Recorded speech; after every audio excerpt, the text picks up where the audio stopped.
الله أكبر.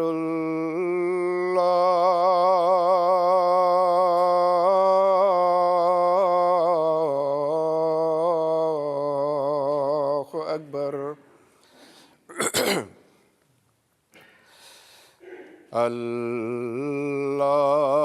الله أكبر.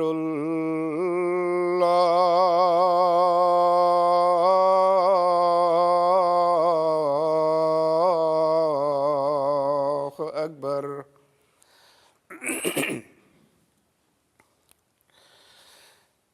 أشهد أن لا إله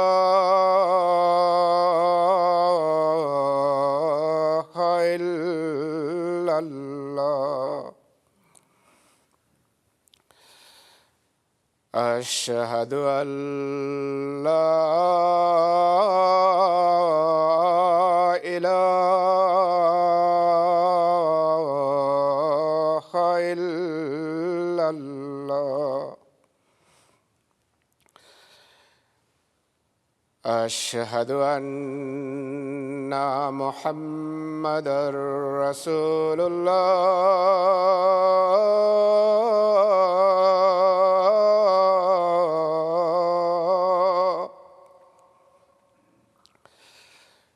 أشهد أن محمدًا رسول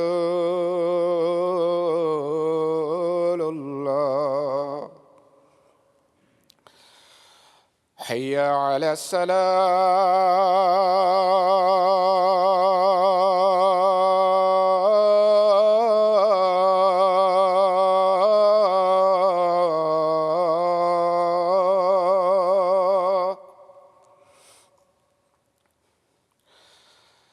حي على السلام.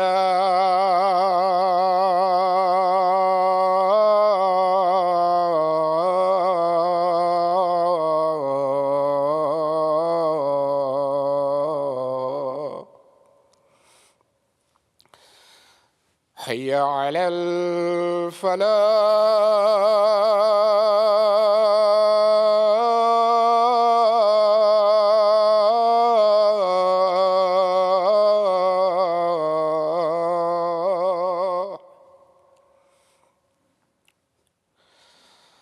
حي على الفلاح.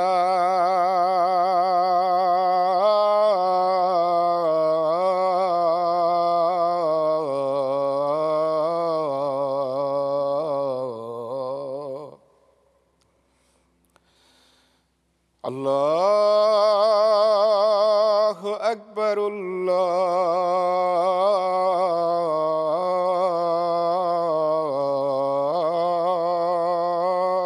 الله أكبر. لا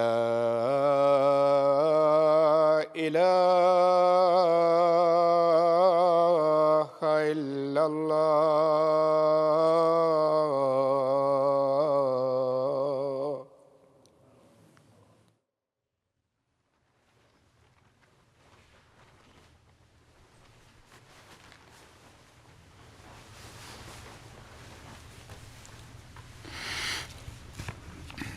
السلام عليكم ورحمة الله.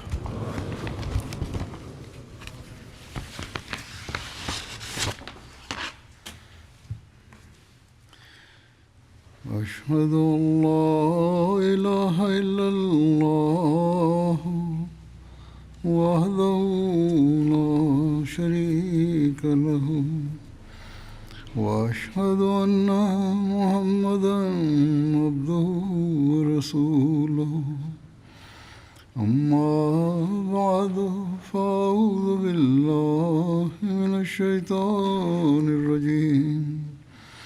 بسم الله الرحمن الرحيم. الحمد لله رب العالمين. الرحمن الرحيم. مالك يوم الدين. إياك نعبد وإياك نستعين. اهدنا الصراط المستقيم صراط الذين أنعمت عليهم غير المغضوب عليهم ولا الضالين.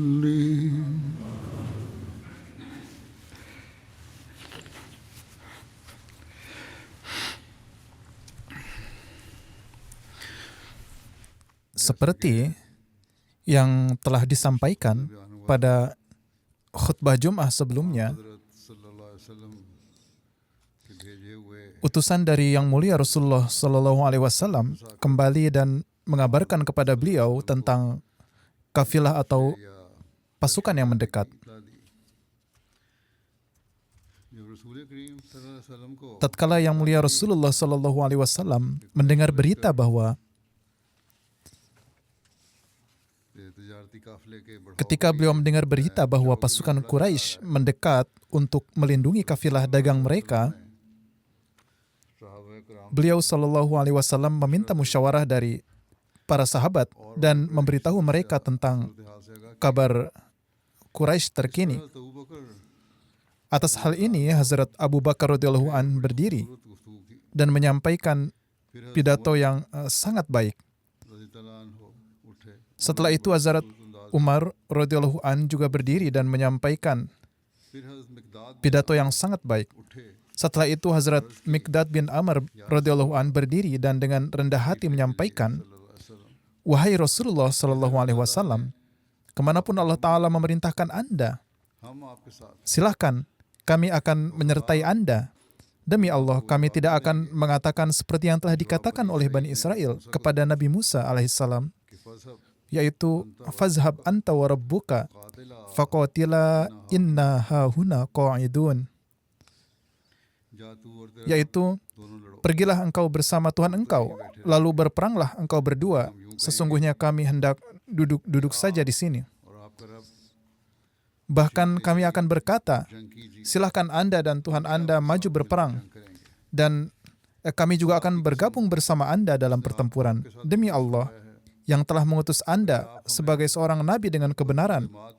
Bahkan jika Anda membawa kami ke Barkul Gimad, kami ikut bersama Anda."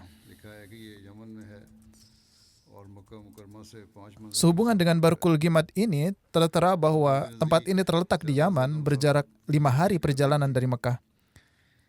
Ini adalah perumpamaan yang digunakan oleh orang Arab yang menandakan jarak yang jauh. Setelah itu, ia berkata, "Kami akan terus melawan musuh di sisi Anda sampai Anda dapat mencapai tujuan Anda." Lalu Nabi Suci SAW mengharapkan kebaikan bagi mereka dan mendoakan mereka. Seorang sejarawan telah menulis bahwa Barkul Gimad terletak di sebelah selatan Mekah pada jarak sekitar 430 km. Jauh dari rute utama perjalanan yang sangat jauh. Karena jarak yang jauh dan sulitnya perjalanan ke sana, sehingga digunakan sebagai idiom. Seperti Kohe Kaf atau Gunung Kaf dalam bahasa Urdu menandakan dan berkonotasi jarak yang jauh.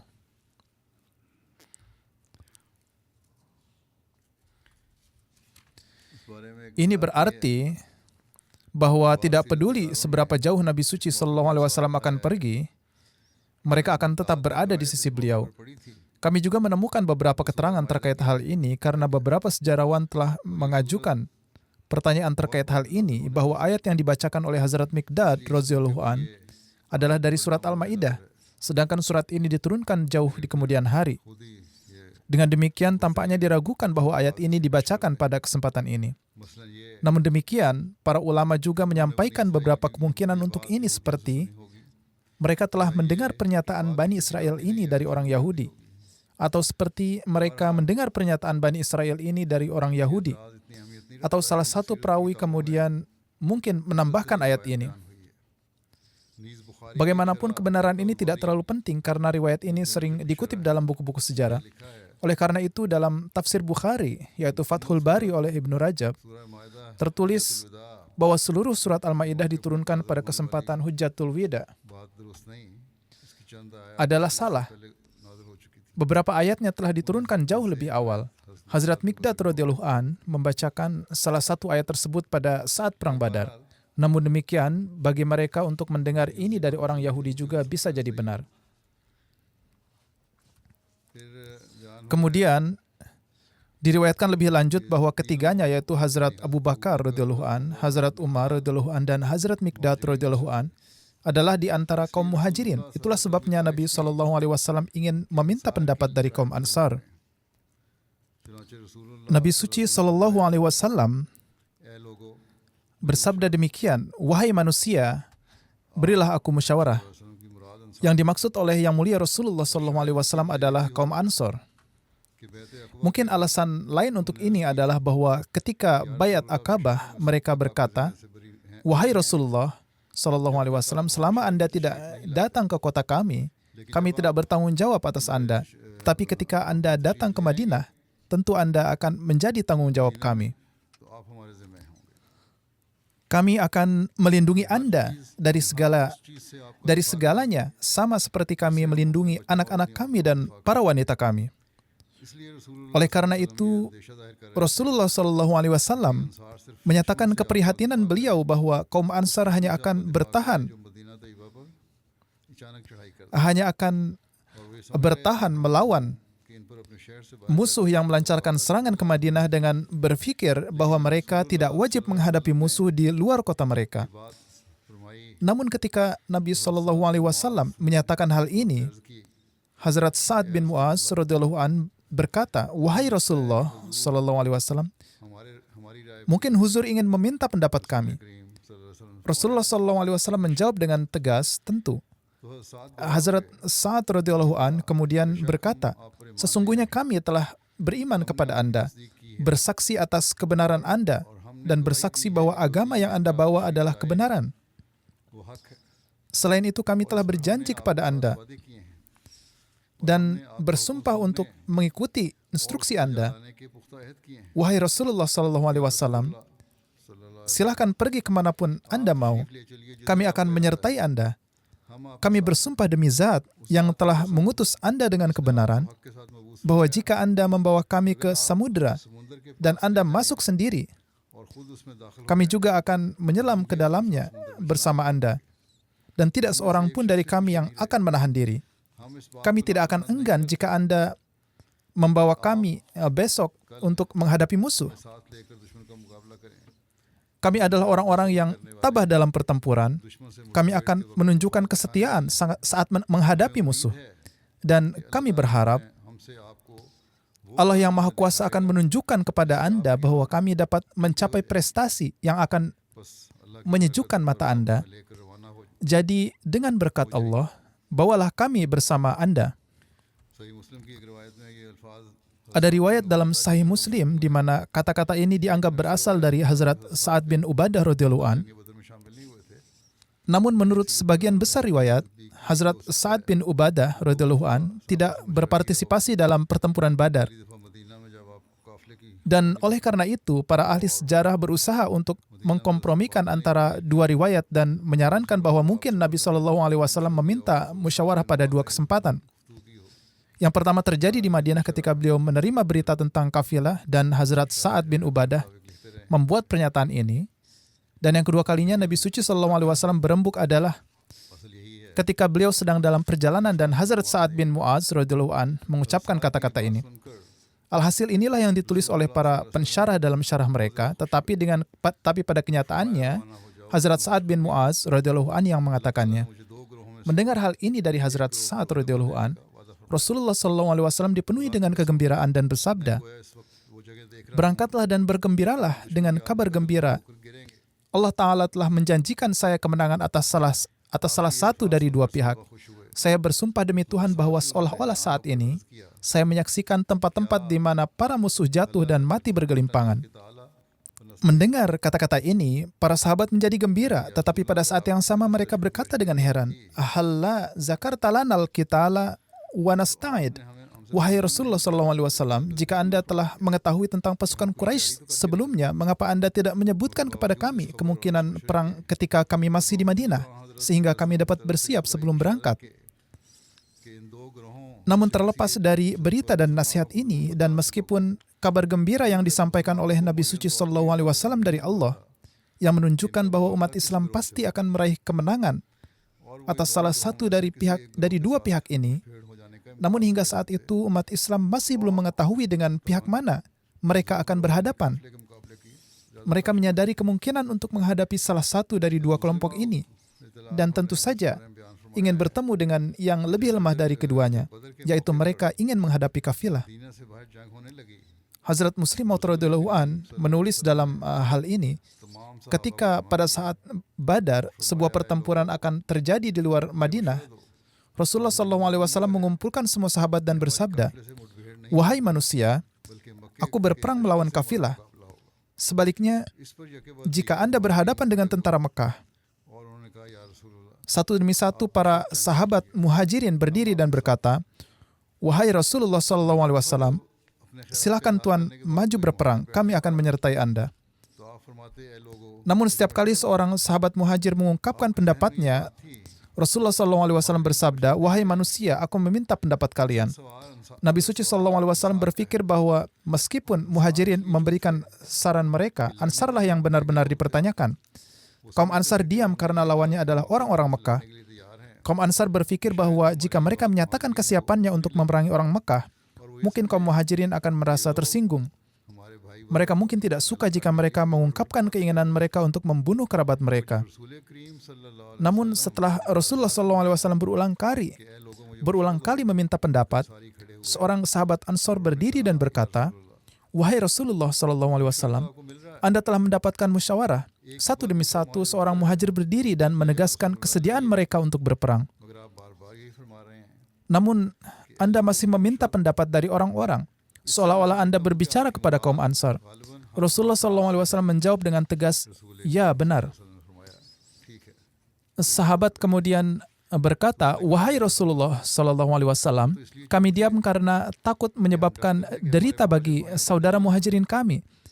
Jika kami menyatakan kesediaan kami untuk berperang, para muhajirin mungkin berpikir bahwa kami mengusulkan untuk membunuh keluarga dan sanak saudara mereka." Ia lebih lanjut berkata, "Wahai Rasulullah SAW, mungkin Anda mengacu pada janji yang kami buat di Aqabah, di mana kami berjanji untuk membantu engkau jika musuh menyerang Madinah, dan bahwa kami tidak akan bertanggung jawab atas pertempuran yang terjadi di luar Madinah." Rasulullah SAW bersabda, "Ya, ini memang masalahnya. Wahai Rasulullah SAW, pada saat kami membuat perjanjian itu, kami tidak sepenuhnya memahami kedudukan Anda yang sebenarnya. Wahai Rasulullah SAW, kebenaran Anda telah terwujud kepada kami dan status Anda telah jelas bagi kami. Perjanjian itu tidak penting. Laut ada di depan kita. Jika Anda memberi perintah, kami siap untuk melompat ke dalamnya dengan kuda kami. Jika terjadi pertempuran demi Allah, kami akan berperang di kanan dan kiri Anda, dan kami akan berperang dari depan dan belakang Anda. Musuh tidak akan bisa mencapai Anda sebelum mereka menginjak mayat kami." Setelah mendapatkan musyawarah tersebut, Rasulullah SAW berangkat dari tempat itu dan dengan menempuh berbagai rute, tiba di dekat Badar. Detail tentang Badar telah disebutkan sebelumnya, tetapi saya akan menyampaikannya sekali lagi. Badar terletak 150 km barat daya Madinah. Bentang alamnya berbentuk oval dan datarannya seperti gurun, berukuran panjang 5,5 mil dan lebar 4 mil. Badar dikelilingi oleh pegunungan tinggi dan memiliki banyak sumur dan kebun buah tempat karavan sering mendirikan kemah. Beberapa saat setelah tiba di dekat Badar, Nabi Suci SAW dan Hazrat Abu Bakar radhiyallahu an berangkat dengan menunggang kuda sampai mereka bertemu dengan seorang lelaki tua Arab. Tanpa mengungkapkan identitas, mereka bertanya kepada lelaki tua itu tentang kaum Quraisy dan tentang Rasulullah SAW dan para pengikutnya. Orang tua itu menjawab, "Saya hanya akan memberitahu Anda jika Anda memberitahu saya dari suku apa Anda berasal." Rasulullah SAW menjawab, setelah Anda memberitahu kami tentang apa yang kami minta, kami juga akan memberitahu Anda tentang diri kami sendiri. Satu hal ditukar dengan yang lain, kata lelaki tua itu. Rasulullah SAW menjawab dengan tegas, ya. Orang tua itu berkata, saya mengetahui bahwa Rasulullah SAW dan para pengikutnya berangkat dari Madinah pada hari ini dan itu. Jika informan saya benar, maka mereka pasti telah berada di tempat ini dan itu saat ini. Orang tua itu menyebutkan nama tempat di mana Nabi SAW telah tiba. Dia lebih lanjut menyatakan, saya juga mengetahui bahwa kaum Quraisy berangkat pada hari ini dan itu. Jika informan saya benar, maka mereka pasti telah mencapai tempat ini dan itu. Dia menyebutkan nama tempat di mana kaum Quraisy ditempatkan. Kedua pernyataannya benar. Setelah memberikan informasi ini, lelaki tua itu bertanya, kamu berasal dari suku apa? Rasulullah SAW menjawab, kami berasal dari air. Setelah itu, Rasulullah SAW berpaling darinya. Orang tua itu bertanya, kamu berasal dari air. Dari air maksudnya itu apa? Apakah Anda mengacu pada air Irak? Jawaban dari Rasulullah SAW di sini tampaknya memiliki lebih dari satu makna. Sejarawan juga telah membahas hal ini secara panjang lebar. Tim kita yang bertugas mencari referensi juga telah menyelidiki pernyataan para sejarawan terkait hal ini. Saya akan menyajikan ringkasan ini. Sejarawan telah mengangkat poin bahwa Rasulullah SAW tidak memberikan jawaban yang benar seperti yang beliau janjikan. Sejarawan lain membantah hal ini dengan mengatakan bahwa Rasulullah SAW tidak memberinya jawaban yang salah. Memang Rasulullah SAW menjawab dengan ambigu agar tidak berbohong atau mengungkapkan asal-usulnya yang sebenarnya, terutama dalam keadaan bahaya dan perang. Pernyataan Rasulullah SAW tentang berasal dari air mengacu pada pernyataan Al-Quran. Kami menjadikan dari ini setiap makhluk hidup. Hal ini telah disebutkan oleh salah seorang ahli sejarah bernama Abu Bakar Jabar Al-Jazairi. Sejarawan lain mengatakan bahwa sudah menjadi kebiasaan orang Arab untuk menyebut nama sumber air atau mata air di suatu daerah untuk menunjukkan daerah tempat tinggal seseorang. Inilah yang dinyatakan oleh Allamah Burhan Halabi dalam hal ini.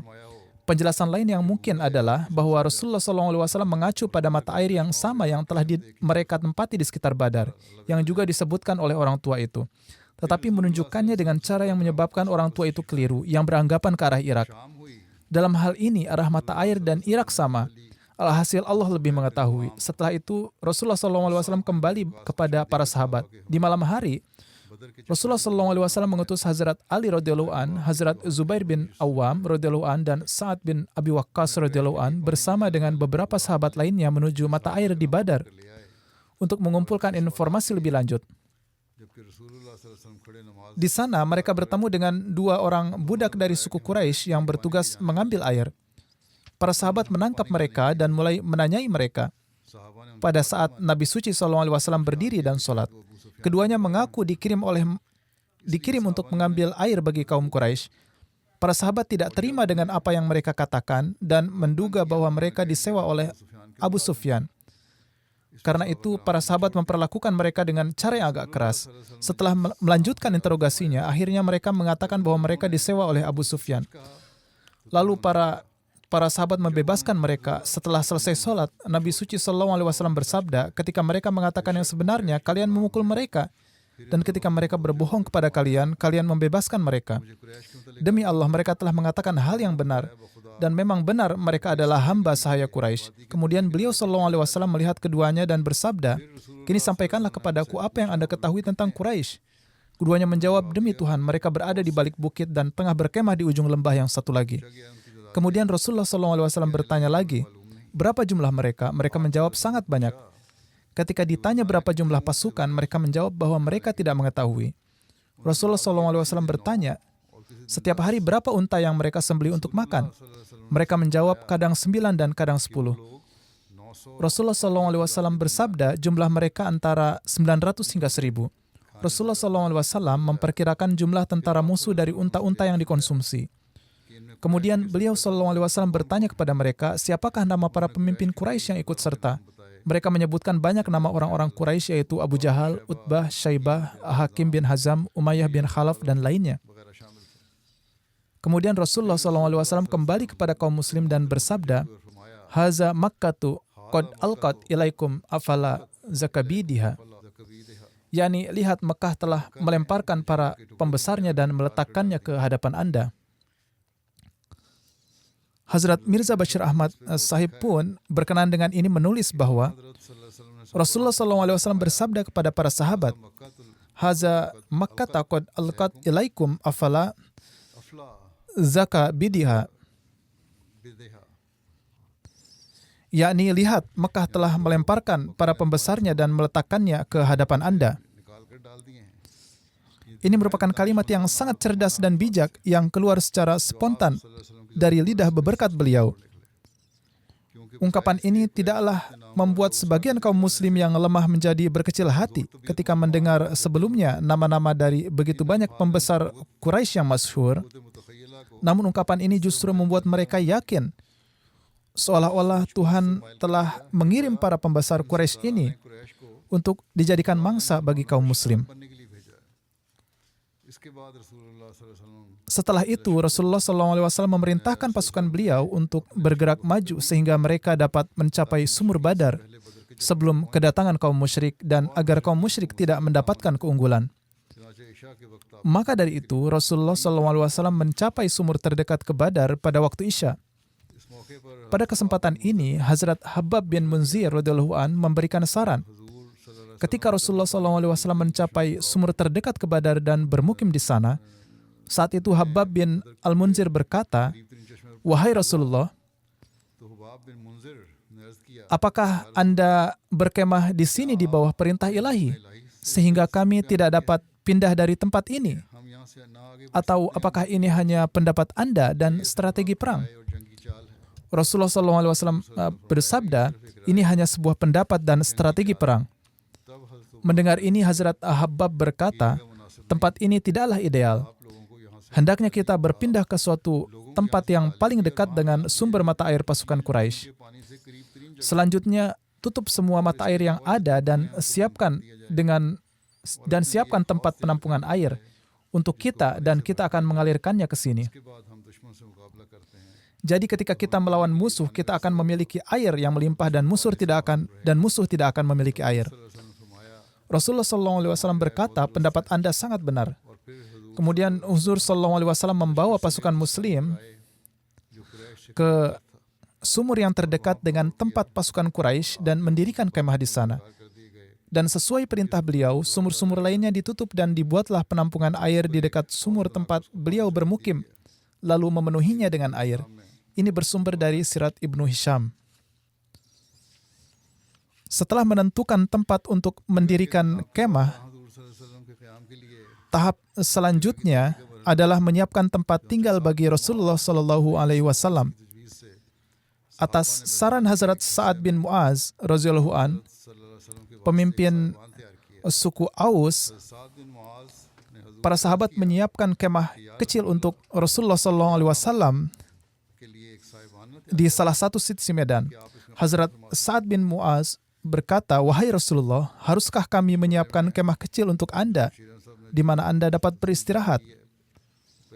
Hazrat Mirza Bashir Ahmad Sahib radhiyallahu an telah menulis laporan rinci tentang kejadian ini yang telah saya sebutkan sebelumnya. Namun perlu disebutkan di sini juga, setelah tempat untuk mendirikan kemah telah dipilih atas usul Sa'ad bin Mu'az radhiyallahu an, kepala suku Aus, semacam tenda kecil disiapkan untuk Rasulullah SAW di salah satu sisi medan. Hazrat Sa'ad radhiyallahu an mengikat tunggangan Rasulullah SAW di dekat tenda dan berkata, Wahai Rasulullah SAW, tinggallah di tenda ini, kami akan melawan musuh dengan nama Allah. Jika Allah memberi kita kemenangan, maka inilah harapan kita. Tetapi jika na'udzubillah, kenyataan yang terjadi adalah lebih buruk dan kita kalah, maka ambillah tunggangan Anda dan pulanglah ke Madinah dengan cara apapun yang memungkinkan.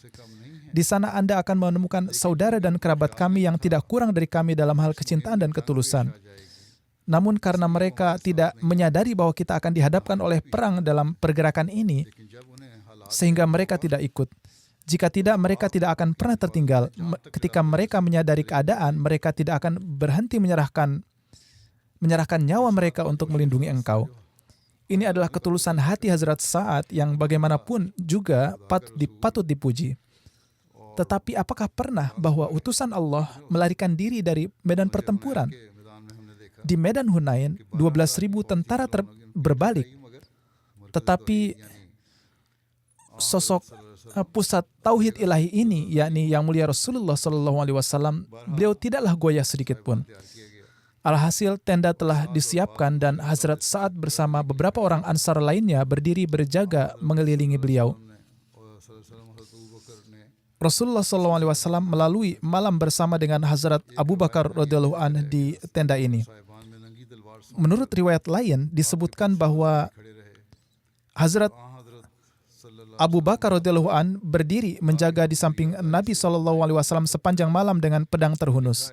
Sepanjang malam dengan penuh rintihan, Rasulullah SAW berdoa di hadapan Allah dan tertera bahwa dari antara seluruh pasukan hanya Nabi SAW yang tetap terjaga sepanjang malam, sementara para pasukan Muslim beristirahat secara bergiliran. Hazrat Muslim Maud radhiyallahu an menerangkan, ketika mereka sampai di medan Badar, para sahabat membuat tempat yang tinggi dan meminta Nabi SAW untuk duduk di sana. Mereka kemudian berunding satu sama lain untuk mengetahui siapa yang memiliki unta tercepat. Maka dari itu mereka membawa unta tercepat dan mengikatnya di dekat Rasulullah SAW. Ketika Rasulullah SAW melihat ini, beliau bertanya, "Apa ini?" Mereka menjawab, "Wahai Rasulullah, kita sedikit jumlahnya dan musuh melebihi kami. Kami takut kalau kami semua mati syahid di sini. Kami tidak mengkhawatirkan nyawa kami sendiri, wahai Rasulullah. Kami khawatir jangan sampai Anda tertimpa kesulitan. Jika kami semua mati, maka ini tidak akan mempengaruhi Islam sedikit pun. Namun masa depan Islam tergantung pada Anda. Oleh karena itu, sangat penting bagi kami untuk memastikan sarana perlindungan Anda. Wahai Rasulullah, kami telah menunjuk Hazrat Abu Bakar radhiyallahu an untuk melindungi Anda dan kami telah mengikatkan seekor unta cepat di dekat Anda. Jika nauzubillah saatnya tiba di mana kami gugur satu persatu, maka wahai Rasulullah, unta ini ada di sini. Gunakanlah ini untuk mencapai Madinah. Ada beberapa saudara kami di sana, mereka tidak mengetahui bahwa akan terjadi pertempuran. Seandainya mereka tahu, mereka akan berangkat bersama kami. Anda harus pergi menuju mereka, mereka akan melindungi Anda dan Anda tidak akan dilindungi dari musuh. Meski demikian, Rasulullah SAW tidak menerimanya dan beliau tidak akan menerima hal ini. Tapi ini adalah gambaran bagaimana gejolak kecintaan yang diperlihatkan para sahabat. Mengenai hal ini, Hazrat Muslim Maud radhiyallahu an telah menulis, Hazrat Ali radhiyallahu an pernah berkata yang paling berani dan pemberani di antara para sahabat adalah Hazrat Abu Bakar radhiyallahu an.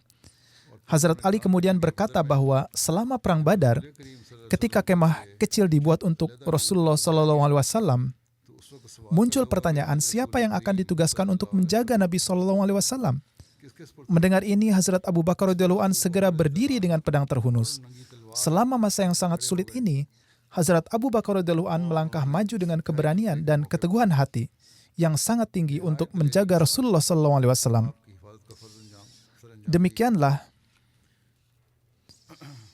Demikianlah keesokan paginya, pasukan Quraisy bergerak dari perkemahan mereka.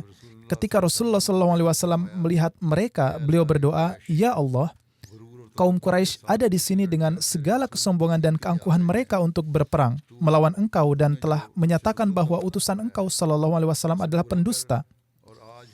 Penuhilah janji pertolonganmu yang telah engkau turunkan kepadaku dan hancurkanlah mereka hari ini." Di antara orang-orang musyrik, Nabi SAW melihat Utbah bin Rabi'ah naik unta merah.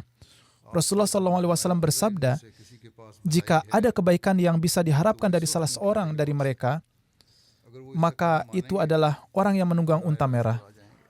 Jika mereka menerima apa yang dikatakannya, mereka akan dibimbing ke jalan yang benar." Ada kejadian orang kafir meminum air dari penyimpanan air yang dibuat kaum muslim. Terlepas dari kenyataan bahwa umat Islam menguasai air, namun ketika kaum Quraisy turun ke dataran Badar, orang-orang kafir mulai minum dari penyimpanan air umat Islam. Di antara orang-orang kafir adalah Hakim bin Hizam juga. Rasulullah SAW mengizinkan mereka untuk minum darinya. Pada hari perang Badar itu, setiap orang yang minum dari waduk terbunuh kecuali Hakim bin Hizam yang kemudian masuk Islam. Dan setiap kali ia bersumpah, ia akan berkata, "Aku bersumpah demi dia yang telah menyelamatkanku pada hari Badar."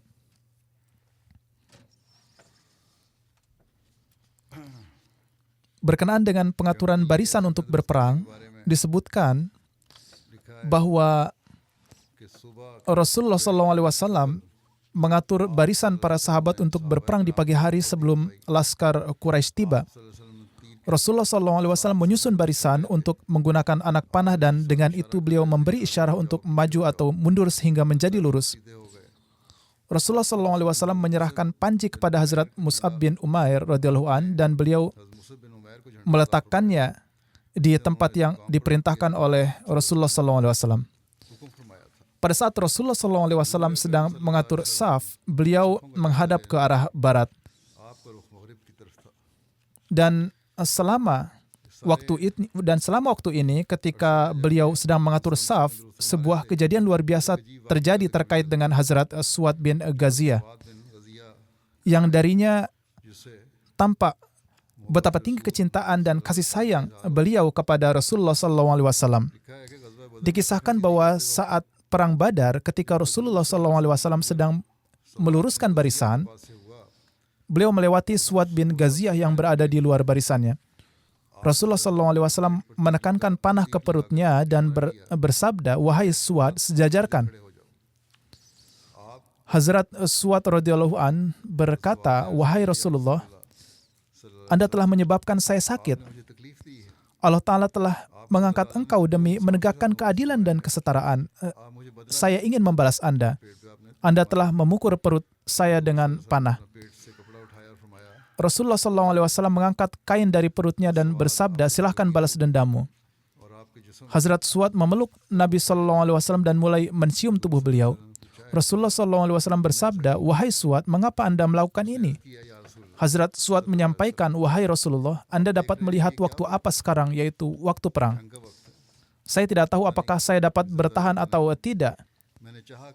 Saya berharap saat-saat terakhir saya dihabiskan di mana tubuh saya menyentuh tubuh Anda yang berberkat." Rasulullah SAW kemudian berdoa demi kebaikannya. Ini adalah peristiwa kecintaan dan kesetiaan yang sangat luar biasa. Peristiwa-peristiwa yang tersisa akan diceritakan kemudian, insya Allah. Sekarang saya ingin menyebutkan beberapa almarhum. Di antaranya adalah pertama yang terhormat Tuan Kari Muhammad Ashik yang merupakan dosen Jamiah Ahmadiyah dan pengawas serta prinsipal dari Madrasatul Hifz. Beliau wafat beberapa hari yang lalu di usia 85 tahun. Innalillahi wa inna ilaihi raji'un. Dengan karunia Allah Ta'ala beliau adalah seorang musi. Setelah menghafalkan Al-Quran dan mempelajari tajwid, beliau menerima Ahmadiyah. Tuan Kari Ashik mendapatkan kesempatan mengajar di pesantren-pesantren ahli hadis di berbagai tempat di Pakistan. Beliau sendiri telah baiat. Sebelum baiat, Tuan Kari Ashik berasal dari golongan ahli hadis. Tuan Kari sendiri menuturkan mengenai diri beliau dalam buku yang beliau tulis. Beliau menuturkan, pada tahun 1957 ketika saya berada di Karachi, di sana saya bergaul dengan beberapa kawan yang terpelajar. Saya sering pergi menemui mereka. Saya biasa membaca surat kabar di sana dan mengadakan majlis dengan beberapa ulama. Suatu hari ketika saya sedang membaca surat kabar, di sana seorang teman yang sedang membaca buku Hazrat Masih Maud alaihissalam berkata, "Kawan, ini sempurna." Saya berkata, "Apanya yang sempurna, kawan?" Ia mengatakan, "Ulama kita memiliki keyakinan mengenai nasikh dan mansuhnya beberapa ayat Al-Quran. Sementara Tuan Mirza Ghulam Ahmad Qadiani alaihissalam mengatakan bahwa tidak ada satupun ayat Al-Quran yang mansuh."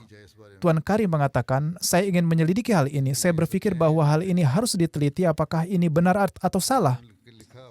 Kemudian ia menulis dalam autobiografinya bahwa suatu hari setelah sholat, saya pergi ke gedung Ahmadiyah di Karachi untuk mendapatkan informasi tentang Ahmadiyah dan bertemu dengan seorang Ahmadi.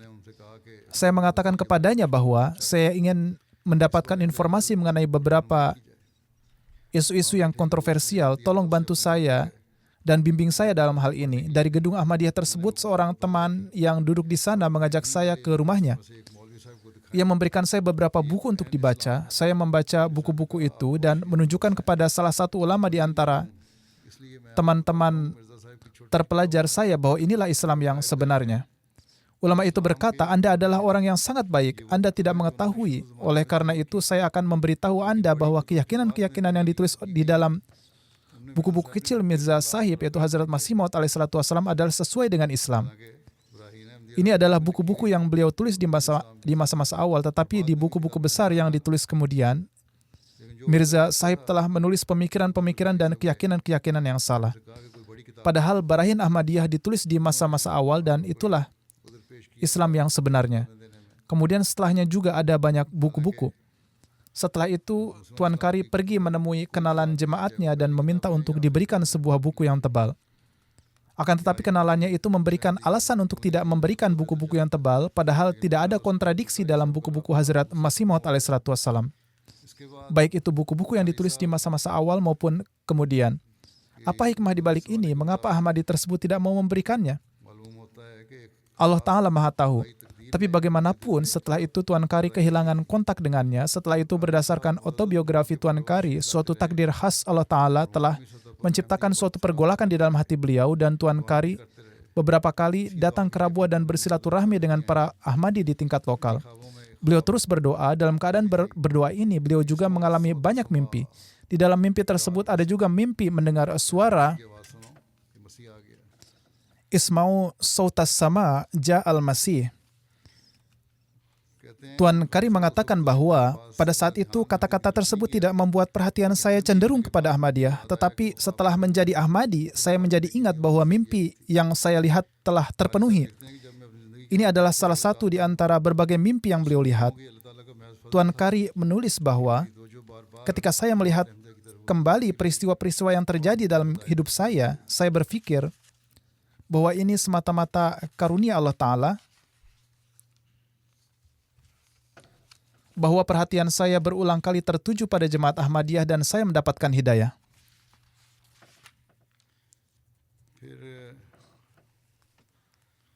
Kemudian beliau menulis bahwa saya bertemu dengan Syekh Abdul Qadir Sahib, mubalik jemaat di Lahore, pada kesempatan Ijtima Ansarullah. Beliau menuturkan bahwa saya pergi ke Ijtima Ansarullah pada hari pertama Ijtima. Ketika itu saya belum baiat. Saya mengikuti seluruh acara di hari pertama. Pada hari kedua atau ketiga Ijtima, saya menyatakan keinginan saya untuk baiat. Lalu kami pergi ke kantor Islahu Irsad Markaz dan saya mengisi formulir baiat dan meraih pencerahan dari Nur Ahmadiyah.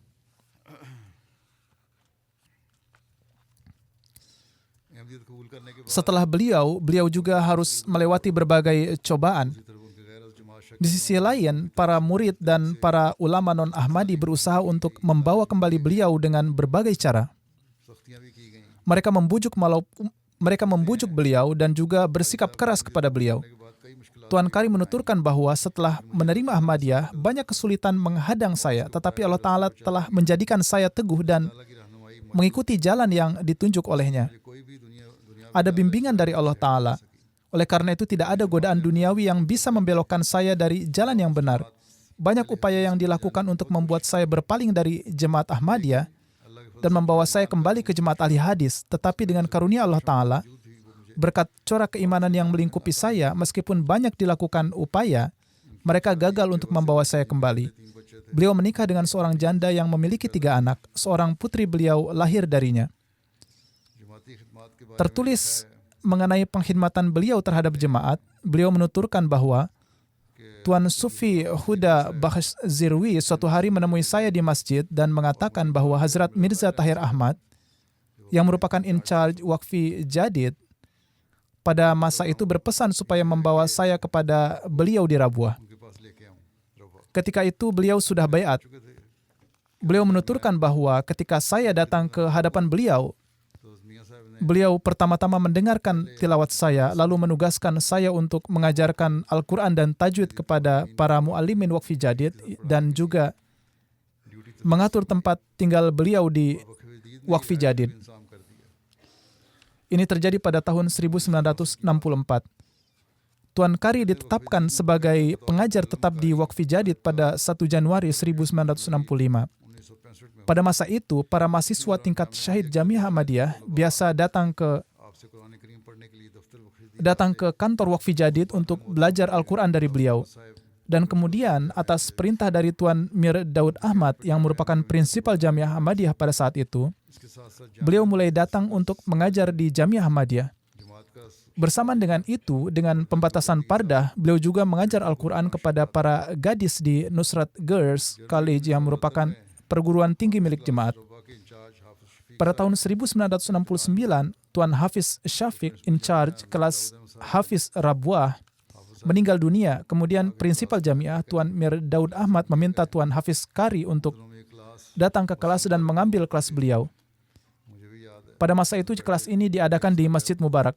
Saya juga ingat ketika itu para anak laki-laki duduk di masjid menghafalkan Al-Quran. Hazrat Khalifatul Masih Salis rahimahullah juga kemudian menugaskan Tuan Kari di kelas Hafiz dan juga menulis bahwa beliau akan mengajar di waqfi jadid maupun kelas Hafiz. Pada 11 Juni tahun 1971, beliau ditugaskan secara tetap di kelas Hafiz. Beliau pensiun pada tahun 1998, namun meskipun demikian, beliau tetap mengajar Al-Quran di Madrasatul Hifz dan Madrasatul Zafar hingga tahun 2019. Pada kesempatan beberkat Jalsah Salana 1964, beliau mendapatkan karunia menilawatkan Al-Quran untuk pertama kalinya di Jalsah.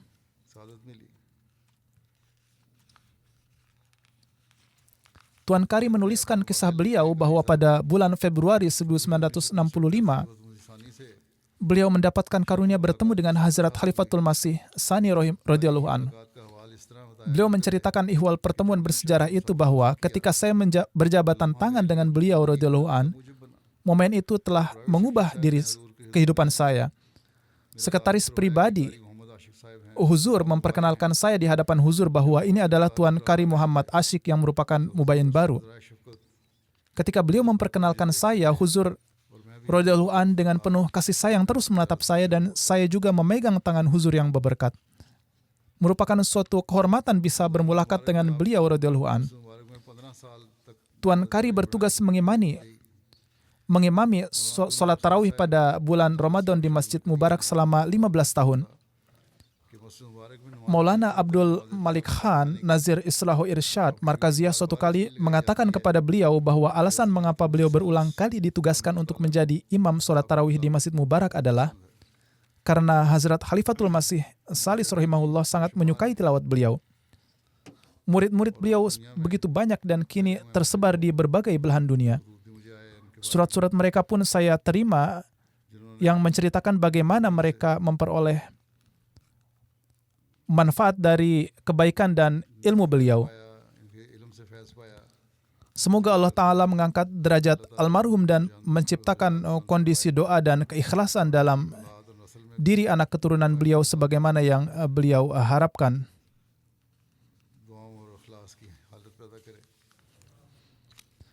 Yang kedua adalah yang terhormat Tuan Nuruddin Al-Hassani yang merupakan seorang Ahmadi yang sangat lama dari Syria. Akhir-akhir ini beliau tinggal di Saudi. Selama bertahun-tahun beliau dipenjara di sebuah penjara di Arab Saudi karena status sebagai Ahmadi. Beliau adalah seorang yang dipenjara di jalan Allah Ta'ala.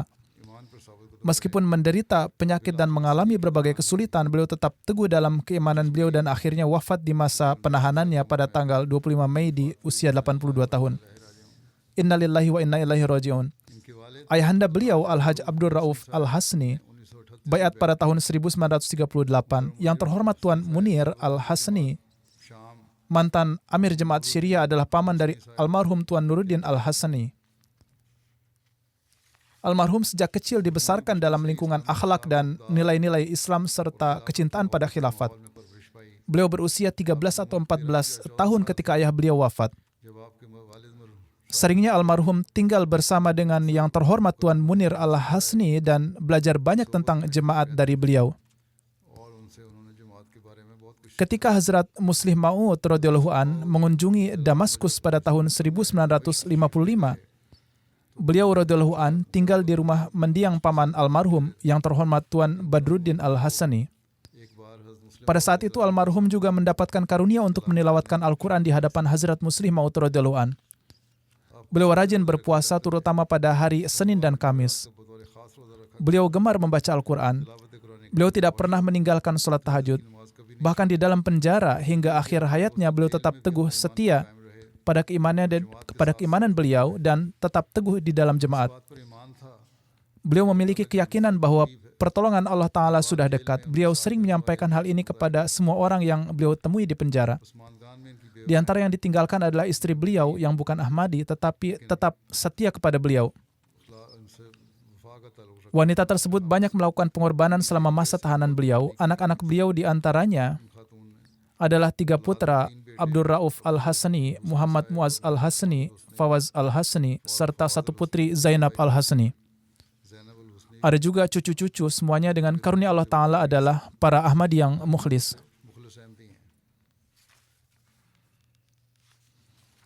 Tuan Muaz Al-Husni, putra almarhum, mengatakan bahwa ayah saya ingin supaya kami semua bersaudara masuk jemaat setelah merasa yakin. Dan alhamdulillah kami baiat dengan penuh keyakinan. Ketika beliau tinggal di Arab Saudi, beliau mulai mencari jemaat, kemudian bertemu dengan almarhum Tuan Hashim, seorang Ahmadi dari Inggris yang bekerja di sana. Terjalin kontak dengan beliau. Putra beliau menuturkan, sampai akhir hayatnya ayah kami sibuk dalam pengkhidmatan kepada jemaat. Beliau sangat penuh kasih sayang dan rahmah. Beliau senang membantu orang lain.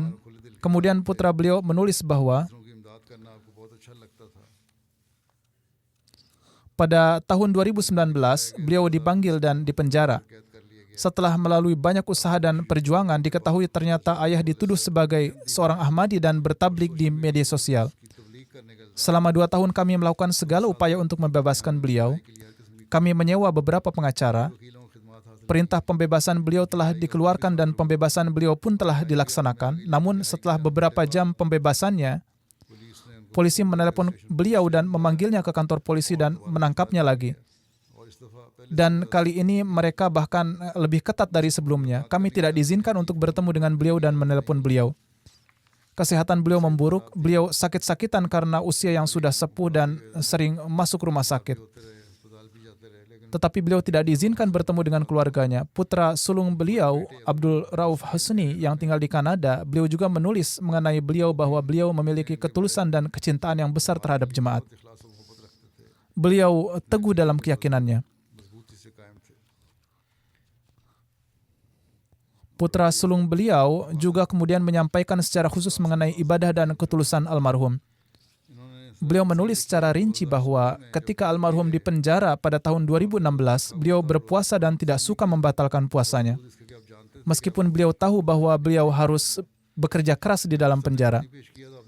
Ketika petugas menawarkan air, beliau mengatakan bahwa saya berpuasa. Kemudian beliau meminta izin untuk melaksanakan sholat asar. Petugas ini memberikan izin. Beliau sholat di hadapannya dan setelah itu petugas itu mengatakan bahwa kalian sholat seperti kami. Bagaimanapun itu meninggalkan kesan padanya dan dia melepaskan beliau waktu itu. Kemudian pada Desember 2019, tanpa memberikan alasan apapun, polisi kembali menangkap beliau dan dimasukkan ke dalam penjara dan beliau wafat dalam kondisi ditahan tersebut. Semoga Allah Ta'ala menganugerahkan ampunan dan rahmat kepada beliau, mengangkat derajat beliau, serta memberikan taufik kepada anak-anak beliau untuk dapat memiliki kebaikan-kebaikan dan keistimewaan-keistimewaan beliau. Setelah sholat, saya akan memimpin sholat jenazah mereka, insya Allah.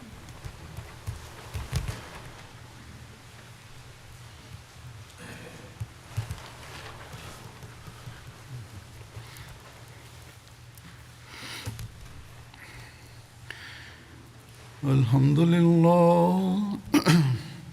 Alhamdulillah nahmaduhu wa nasta'inuhu wa nastaghfiruh ونؤمن به ونتوكل عليه ونعوذ بالله من شرور أنفسنا ومن سيئات أعمالنا من يهده الله فلا مضل له ومن يضلله فلا هادي له ونشهد أن لا إله إلا الله ونشهد أن محمدا عبده ورسوله عباد الله رحمكم الله إن الله يأمر بالعدل والإحسان وإيتاء ذي القربى وينهى عن الفحشاء والمنكر والبغي يعظكم لعلكم تذكرون اذكروا الله يذكركم وادعوه يستجب لكم ولذكر الله أكبر